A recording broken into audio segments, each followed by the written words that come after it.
The NFL draft is less than a week away, mere days away, so it's time for the annual mock draft. Perfect.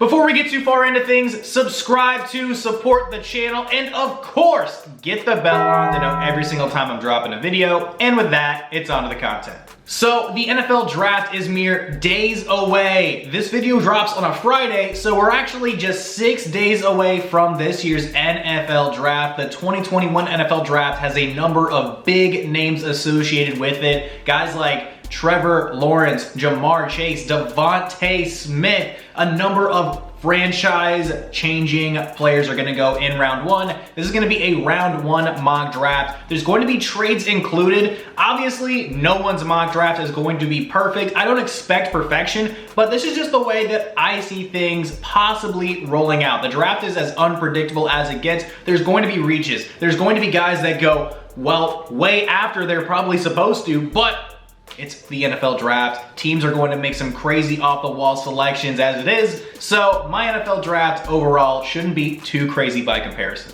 So with all that out of the way, I'm going to make the selections, break down the picks. If there's going to be a trade, I'm going to generally detail the trade. Who knows what the actual details would be in the actual scenario, but I'm gonna generalize a few things. And with that, let's get on to the picks. So let's hop into our picks. At number one, the Jacksonville Jaguars' new head coach Urban Meyer are going to make the easiest selection in this year's NFL draft, getting Clemson quarterback Trevor Lawrence. Trevor Lawrence is as safe of a bet in this year's NFL draft as it gets. Of course, there are still a few things he needs to work on. I would say his decision making at times could use a little bit of work, but Trevor Lawrence, an elite talent, has been the proverbial number one pick for some time now. It's a no-brainer. Trevor Lawrence, number one of the Jags. Number two up on deck, the New York Jets have all but made the selection public. Zach Wilson, quarterback out of BYU. He shot up draft boards this offseason with some very impressive tape. A lot of athleticism, has a very high ceiling.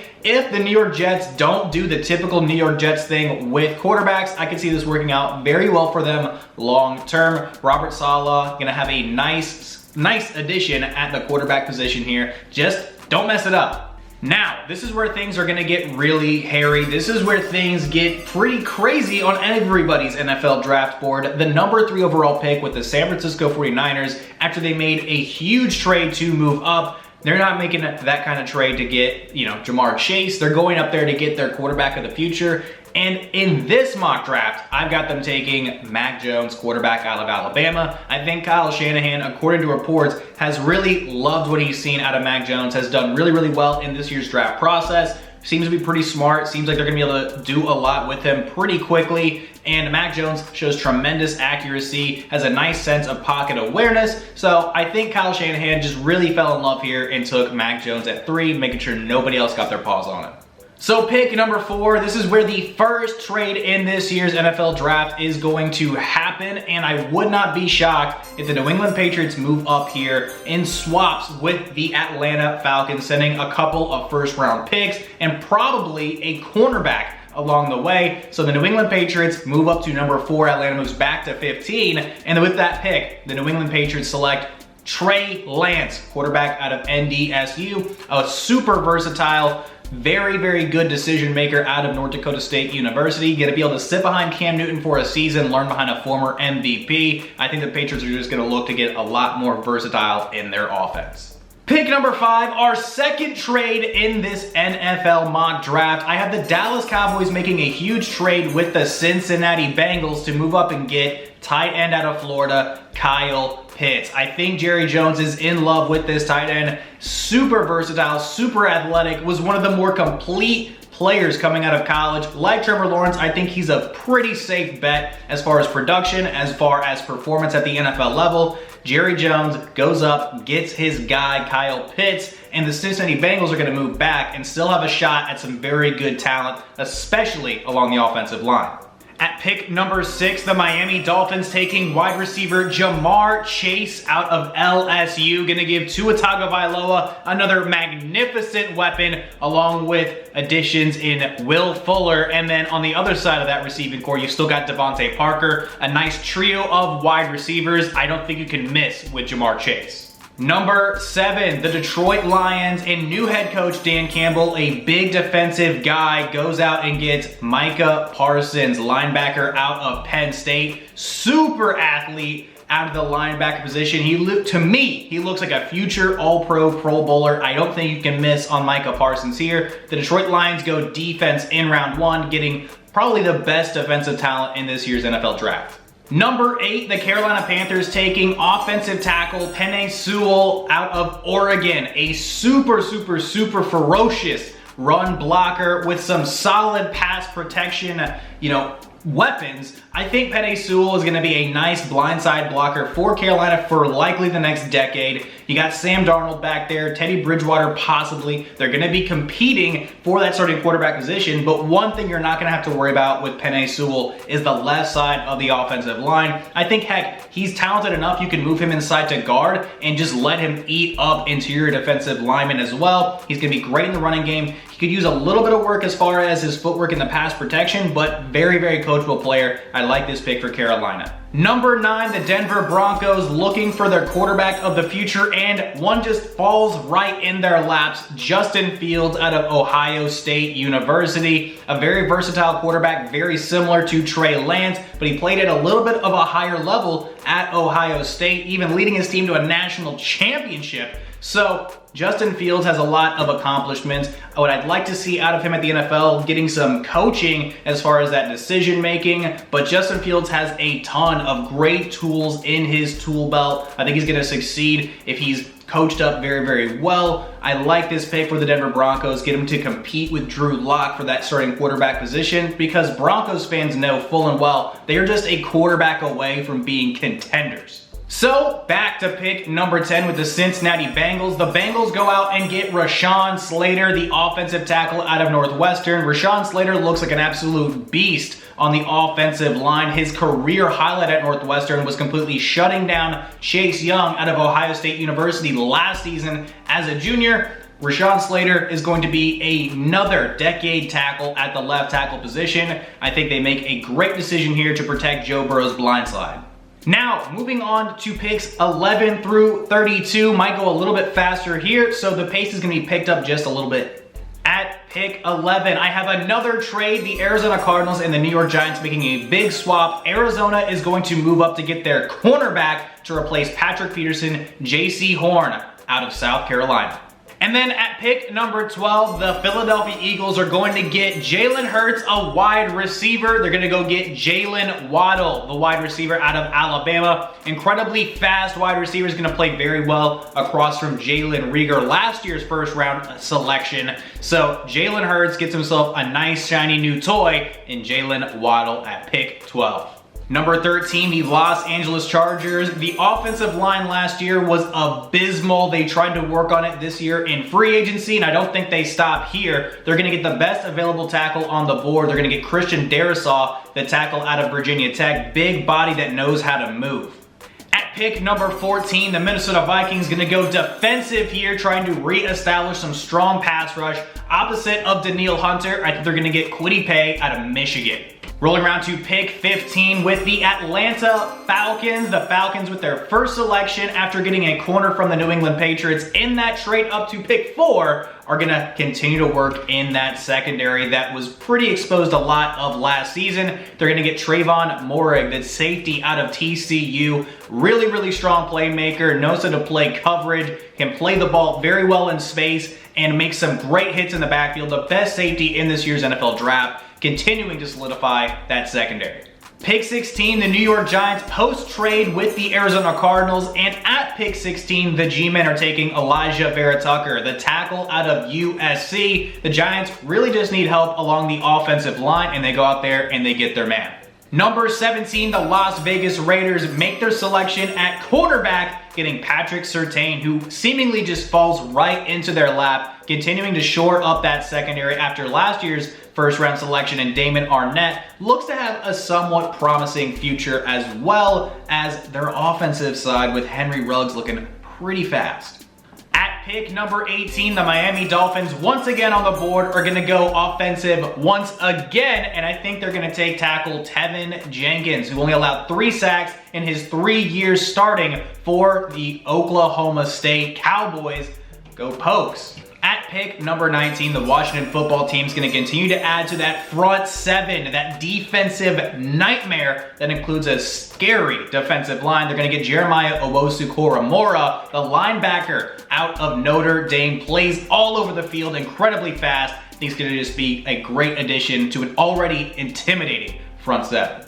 And with pick 20, the Chicago Bears make their decision for their quarterback of the future. And they take, in a little bit of a reach, mind you, Kyle Trask, the quarterback out of Florida, who was a Heisman candidate just this past season. Another SEC quarterback going in the first round. Very similar, in my opinion, to Mac Jones. Very accurate, knows how to throw a great deep ball. I think the Chicago Bears are going to invest in their quarterback of the future, have him sit behind Andy Dalton. And if you're curious about my take a little bit more on Kyle Trask, check out the last video. Pick number 21, the Indianapolis Colts have a huge hole to fill on the left side of the offensive line. Anthony Costanzo gone in retirement, so they go offensive tackle to protect Carson Wentz's blind side. Dylan Radunz, the tackle out of North Dakota State University, was incredibly effective blocking for Trey Lance. I think they make this pick and they know how to coach up those offensive linemen. Gonna have some great mentors along the line with Kelly and Quentin Nelson. At pick number 22, Mike Vrabel last year didn't quite get the product that he was hoping for out of Isaiah Wilson, but this year, a great player falls right into the Tennessee Titans' laps. Opposite of A.J. Brown is going to be Devonta Smith, the Heisman winner last year at Alabama. Going to be a great fit, knows how to run every route in the book, is an incredibly athletic guy. The only downside a lot of people have is his size, but I think he's going to do just fine at the NFL level. Devonta Smith, A.J. Brown going to be a scary outside tandem. Pick number 23, the New York Jets, back on the board. Gonna try to protect Zach Wilson on his right side. Last year getting Mekhi Becton, who's done very nicely on the left side. Right side, they're gonna throw Walker Little, the tackle out of Stanford. On the right side of the offensive line, another big body to try to guard their future at the quarterback position. Pick number 24, the Pittsburgh Steelers up on the clock, and there are plenty of needs the Steelers have, but the biggest loss they had this offseason being at the center position, both of the Pouncey twins retiring, and I think they're going to fill in that spot right here with Landon Dickerson, the center out of Alabama. A 2-year starter for the Nick Saban powerhouse. I think Dickerson's going to be a great addition in the center of the offensive line as Big Ben reaches the twilight of his career. Pick number 25 for the Jacksonville Jaguars. I think they're going to get a pass rushing mate for Josh Allen. That's right, the defensive end, not the quarterback, Bills fans. Josh Allen on the other side of the defensive line, they're going to give him a pass rush mate. And Jalen Phillips, the defensive end out of Miami, a really solid, lengthy pass rusher for the Hurricanes last year. I think he's going to be a wonderful addition, and he stays in state. Pick number 26, the dog pound. The Cleveland Browns are going to select Christian Barmore, the defensive lineman out of Alabama, was a presence in the middle for Nick Saban and the Crimson Tide. I think Barmore's going to be a nice fit for a Cleveland team that just loves to bring the pain on the pass rush. Number 27, the Baltimore Ravens. We're getting down to our final 5 draft picks here, and the Baltimore Ravens were in heavy pursuit of a wide receiver this offseason, and I think they get their guy here in Rashad Bateman. The former Golden Gopher was an elite route runner while in college, just destroying defensive backs' ankles on a weekly basis. Rashad Bateman's going to join Hollywood Brown and Sammy Watkins in a even more bolstered wide receiving core for Lamar Jackson. Number 28, the New Orleans Saints. The Saints have a number of needs. They could very well go offense here at wide receiver. They could very well go linebacker here, but I think they're going to go corner, and they're going to see the high potential for Caleb Farley, the cornerback out of Virginia Tech. Super athletic, and they're looking around the division at guys like Mike Evans, Chris Godwin, DJ Moore, Robbie Anderson, Julio Jones, and of course, Calvin Ridley. So they're gonna go, hey, we need to start defending some more of these receivers. Let's get a super athlete at the cornerback position opposite of Marshon Lattimore, and Caleb Farley fits the bill. 29, the Green Bay Packers. There's a ton of wide receiver talent in this year's NFL draft, and I think the Packers are gonna opt to wait to get their wide receiver opposite of Davante Adams here, and I think they're gonna go linebacker to replace Christian Kirksey. They're gonna get Zaven Collins out of Tulsa. He is all over the place when you watch film on him, making plays in the backfield, in the passing game. You can tell this kid watches film. I think Collins is gonna be a great pick for the Green Bay Packers. Pick number 30, Bills Mafia. Get excited, get your tables ready, because the Buffalo Bills are gonna add to that running back core, picking Najee Harris, the running back out of Alabama, to add to the backfield that already has Devin Singletary and Zach Moss. Najee Harris is basically going to be their number one, going to carry the load, and that trio of running backs behind quarterback Josh Allen is gonna look really scary. Pick number 31, I see another potential trade here. The New York Jets swapping with the Kansas City Chiefs to go get Azeez Ojulari, the defensive end out of Georgia. A really strong bull rush talent from Georgia. I think Robert Saleh is going to be chomping at the bit to add another defensive end, another pass rusher into his scheme up there in New York. To me, this just makes a lot of sense. You can't get a guy like Robert Saleh in the draft room and not take a defensive end. And finally, the 32nd pick in this year's NFL draft, I think the Tampa Bay Buccaneers are gonna go depth here. They're gonna go Gregory Rousseau, defensive end out of Miami. The Hurricanes product, just like Jalen Phillips, was a nightmare for ACC quarterbacks all of 2020. I think Rousseau is gonna be a nice guy they can develop behind guys like Jason Pierre-Paul, Shaq Barrett, and of course, Ndamukong Suh. And with that, the first round mock draft has concluded. Thank you so much for watching the video all the way to the end. While you're here, of course, subscribe, like, comment, share, and of course, get the bell on to know every single time I'm dropping a video. I'm excited for this year's NFL draft, and I know you are too. My name is Tristan Blake Rines, and I'm gonna catch you guys in the next one. Adios.